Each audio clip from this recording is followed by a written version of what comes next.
देखूं तो चैन तेरे सिवा कोई और वही मुझे प्यार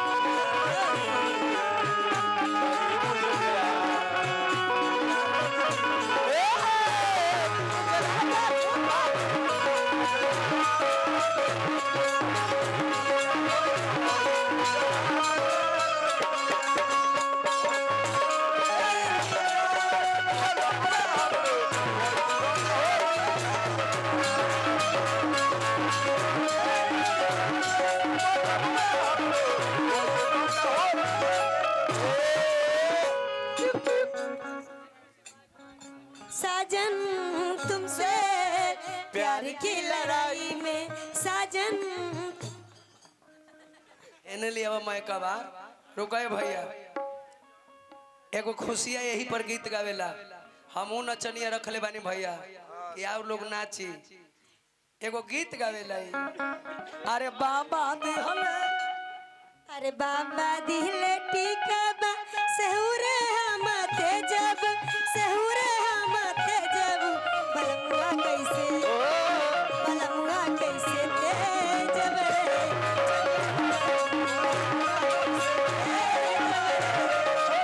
हमार जिया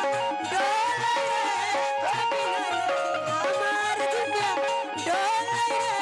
छोटी नदी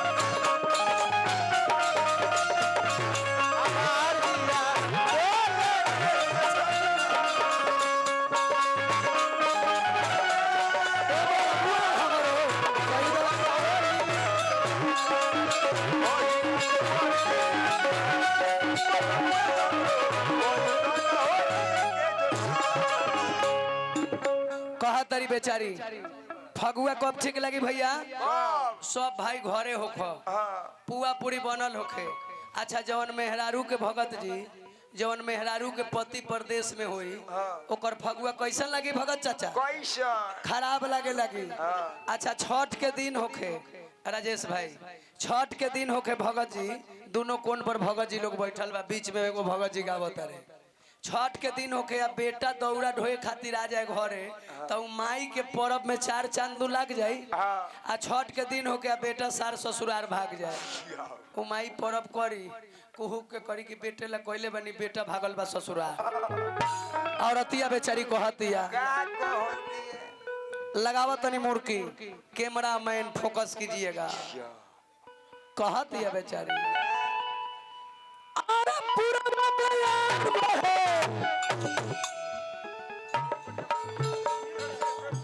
हेलो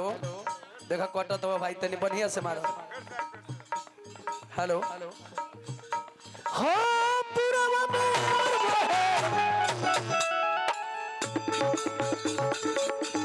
जिया देखी है मुर्गी है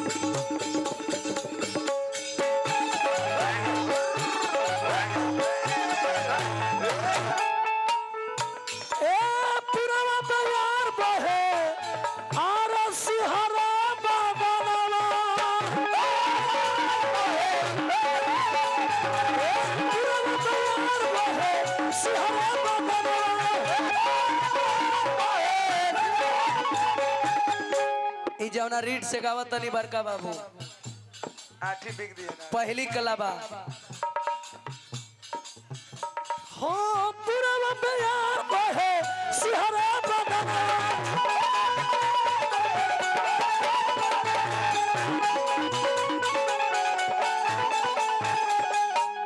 अरे फगुआ में हिले फगुआ में हिले नहीं तोहरे पलंग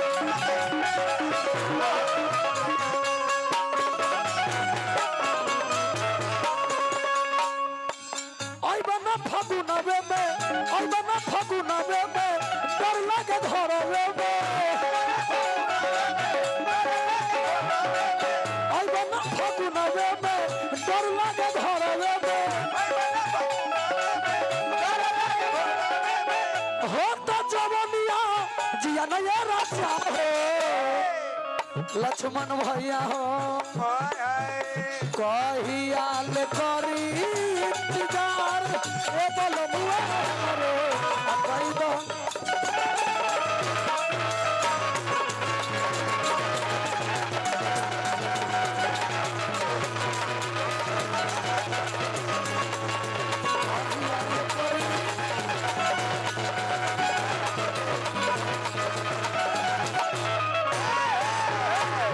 समय हमनी के हो गइल बा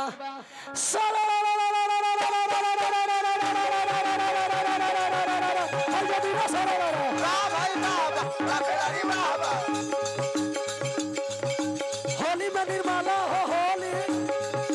होली में डोर सब हो लगो हुमान हो लगो हुमान ए भाला की भाला भाई भाला रह जो सब हुआ होली में डोर सब हो लगो हुमान हो लगो हुमान करही मजे वाला हो करही मजे वाला मूर्छा का धइले हो वाला दीदी के अच्छा होली में डोर सब हो लगो हुमान छोटे जवानिया निर्मलवा छोरे फोन बोलो हाय रे ए सारा रा ओ सारा रा ओ सारा रा ओ होलिये में निर्मला भौजी का करतरी ओई सननी साना भौजी सभली भौजी नु बारी बुरा ना मानो होली होली है अरे भाई सननी साना भौजी सभली ए निर्मला भौजी तरांगा वहां डालते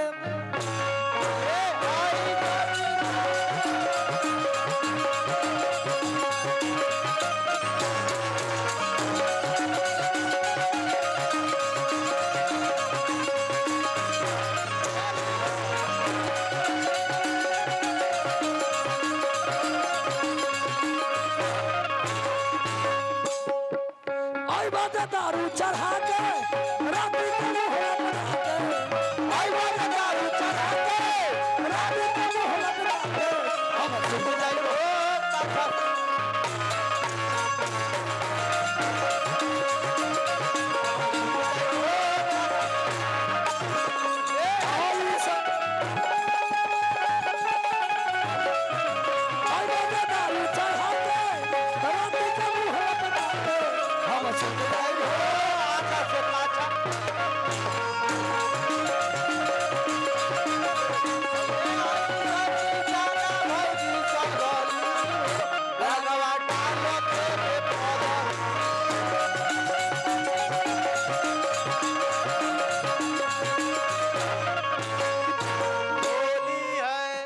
लड़का कहता समय भी हमार करार हो गई बा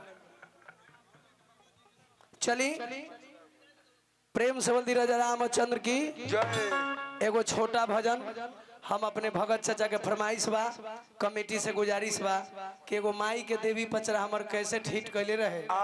जौना में पूरे गीत के हम गा देले बानी एगो छोटा भजन कमेटी से कहब कि 5 मिनट हमारा समय अपना समय में से उनका के दे दिया बोली ने केकरा तरफ से रविंद्र राय भैया पुरस्कार दिलन नमस्कार।